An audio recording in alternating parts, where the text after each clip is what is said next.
Good morning, student. Welcome to today's class.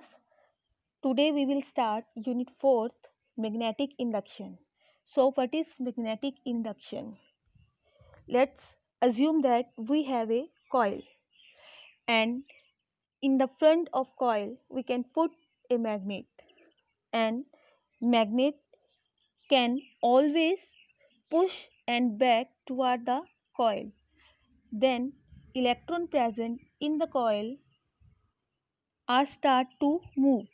When electrons start to move in the coil, then current is induced in the coil. This is called the magnetic induction. Now, Faraday laws. In this chapter, we will study about the Faraday laws, magnetic flux, experiment of Faraday, Lenz law, motional EMF, eddy current, self-inductance, mutual inductance, application of Faraday laws, generator, induction stove, and electric guitar. History of Faraday in 1791 to 1867. Born to poor family in New Inton, England, delighting and intelligent, he became an errand boy for a book-binding shop. He read every book that he bound. He became interested in the concept of force, of specifically force. Because of his early reading and experiment with the idea of force, he was able to make important discovery in electricity later in life. Big change in Faraday's life. Wrote to Sir Humphrey Davy, chemist at the Royal Institution, begged for a job and sent along with bound volume of notes which he had taken at Davy's lectures. Impressed by the boy's zeal, Davy made Faraday his laboratory assistant in 1813.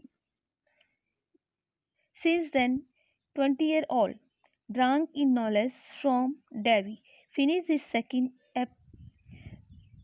apprenticeship in 1820, great accomplishment for man who has almost completely self-educated originally.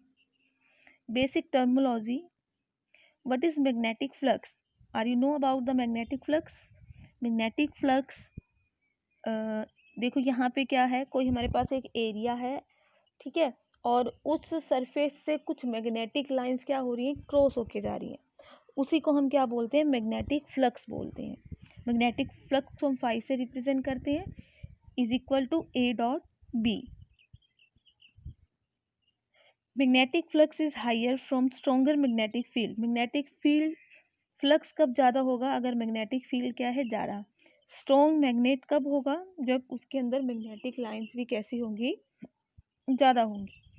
In the easiest case with the constant magnetic field B and flat surface of area A, the magnetic flux is this. Magnetic flux की unit Weber. The magnetic flux is proportional to the number of field line that passes through the surface.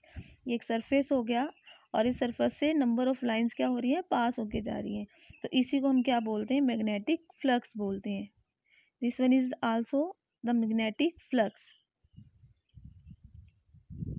Magnetic flux in the uniform field.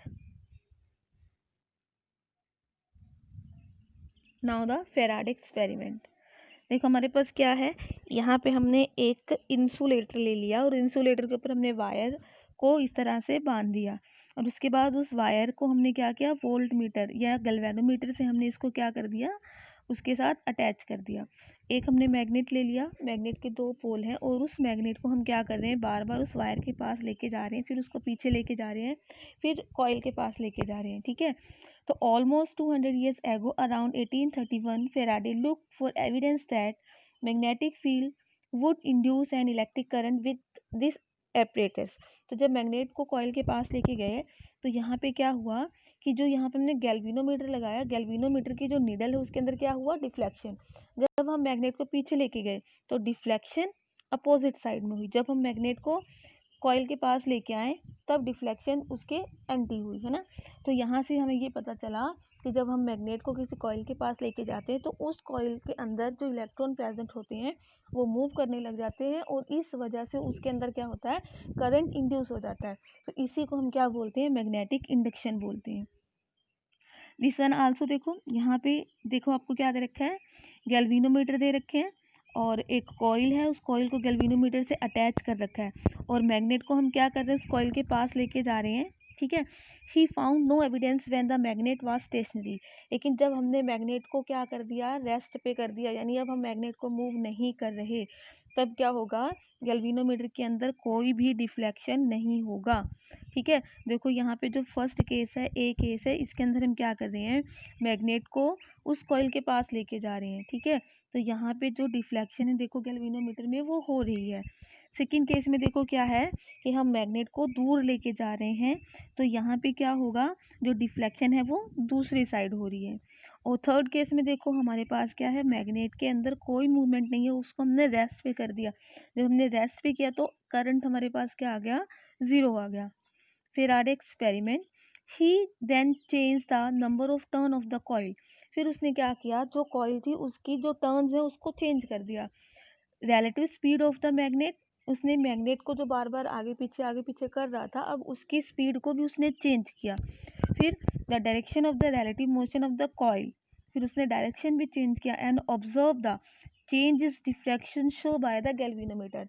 तब galvanometer के अंदर भी क्या हुआ, deflection जो था वो उसके अंदर भी वेरिएशंस आई। तो Faraday law of induction, moving the magnetic change the flux. अगर हम मैग्नेट को क्या कर, अच्छा गैल्वेनोमीटर के अंदर वो डिफ्लेक्शन क्यों हुआ, क्योंकि वहाँ पे क्या चेंज हुआ, फ्लक्स चेंज हुआ। जो कॉइल थी उस कॉइल के एरिया में से क्या चीज़ पास होके जा रही थी, मैग्नेटिक लाइंस पास हो, तो वो क्या मैग्नेटिक फ्लक्स हुआ। तो अगर मैग्नेटिक फ्लक्स चेंज करते हैं तो गैल्वेनोमीटर के अंदर जो डिफ्लेक्शन है वो भी क्या होगा, चेंज होगा।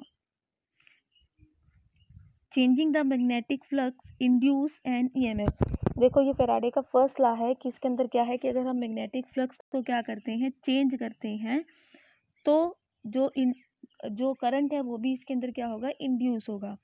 तो जो ईएमएफ इंड्यूस हो रहा है उसको हम यहाँ पे अपसाइलन से लिख रहे हैं और यहाँ पे हमारे पास आएगा डी फाई बी अपॉन में D T.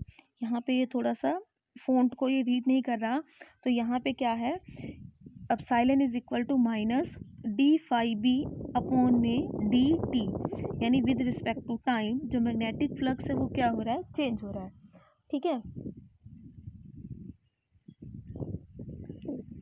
With the help of his experiment, Faraday draw four important conclusions which provide the basis of his law.